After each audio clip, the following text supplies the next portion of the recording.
Assalamualaikum, kembali bersama saya Rinilha di catatan fisika. Oke, untuk kali ini saya akan menjelaskan tentang momentum sudut.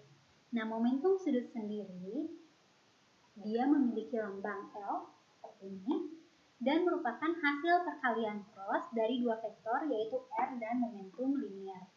Seperti yang kita ketahui bahwa besaran-besaran linier dan besaran-besaran rotasi itu sangat erat kaitannya dan dihubungkan dengan R atau jari-jari. Begitu juga dengan momentum sudut. Jika kita bongkar nilai P ini, maka R bisa dikroskan dengan massa dikali dengan kecepatan linier ya. Maka dengan mengubah kecepatan linier menjadi omega dikali R, dan kita bongkar crossnya ini menjadi sin 90 derajat. Kenapa sinnya 90 derajat? Mungkin nanti kita lihat di slide, ada gambarnya yang menunjukkan bahwa V dan R itu selalu tegak lurus, omega dan R juga selalu tegak lurus. Nah, dari persamaan baris ketiga ini kita bisa tuliskan lagi secara lebih runut mr kuadrat dikali omega. Mr kuadrat merupakan rumus atau persamaan untuk momen inersia benda partikel atau benda titik. Maka kita boleh tuliskan L sama dengan inersia benda dikali dengan kecepatan sudutnya, I dikali omega. Nah, untuk lebih jelasnya saya akan perlihatkan sebuah slide seperti ini. Nah, di sini kita bisa lihat nih di gambar yang sebelah kanan atas itu ada posisi R atau arah R jari-jari dengan arah V ya, atau arah kecepatan tangensial. Karena namanya juga tangensial, jadi dia selalu tegak lurus terhadap R, sehingga asumsi yang kita tuliskan bahwa L sama dengan mr cross V itu bisa dibongkar menjadi mr V sin 90 itu sudah betul. Nah, di sini juga nilai L itu memiliki besaran atau satuan kilogram meter kuadrat per second.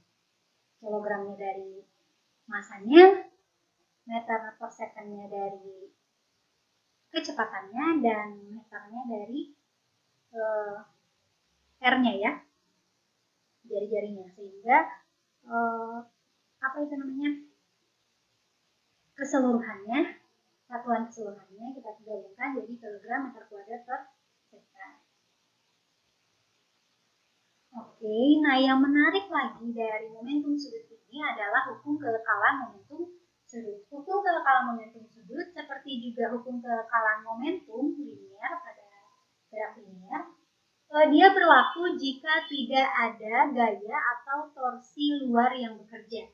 Kita ingat waktu momentum linier, F itu sama dengan dV per dt gitu. Jadi jika F-nya 0, maka dV per dt-nya konstan, jadi konstan.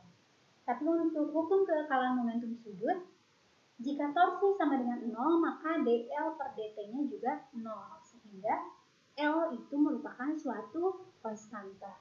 Suatu konstanta artinya dia bersifat kekal ya, atau L1 sama dengan L2. I1 omega 1 sama dengan I2 omega 2. Untuk lebih jelasnya lagi, kita akan mengerjakan satu soal berikut ini. Nah, di sini di soal dituliskan seorang atlet ice skating berputar dengan frekuensi 6 rpm dengan tangan terlentang. Inersia atlet 7 kg meter kuadrat. Saat kedua tangannya dilipat ke depan dada, inersianya menjadi 2 kg meter kuadrat. Hitunglah kecepatan sudut akhir atlet tersebut. Maka yang harus kita lakukan adalah, ingat karena di sini tidak dituliskan ada torsi yang bekerja dari luar, maka kita asumsikan bahwa terjadi hukum kelekalan momentum sudut, sehingga momentum sudut awal akan sama dengan momentum sudut akhirnya.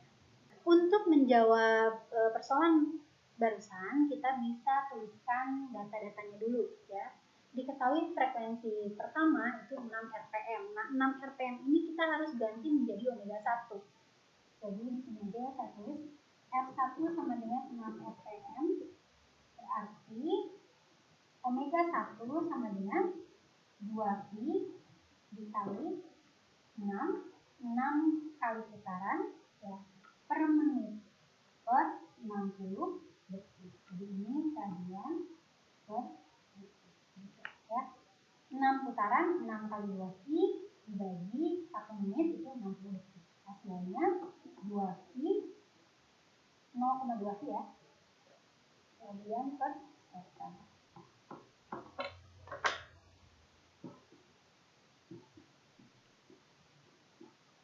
Kita udah tahu omega 1-nya, maka untuk mencari omega 2 pakai hitung keakalan momentum sudut L1 sama dengan L2. I1 omega 1 sama dengan I2 omega 2. I1-nya kita udah tahu 7 dikali ini 0,2pi sama dengan I2 itu 2 dikali omega 2. Jadi omega 2 sama dengan 7 dikali 0,2pi per 2.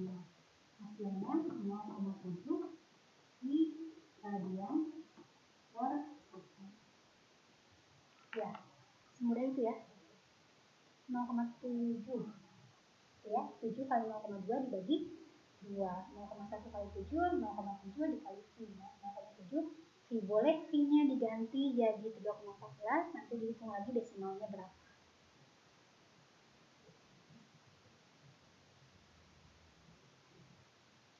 Ada banyak persoalan keakalan momentum sudut yang tidak hanya menggunakan I dan omega saja gitu ya.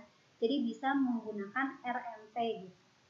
Nah itu nanti kalian bisa cek atau mencoba-coba contoh soal yang lain yang inersianya tidak diketahui mungkin itu akan memperluas latihan kalian.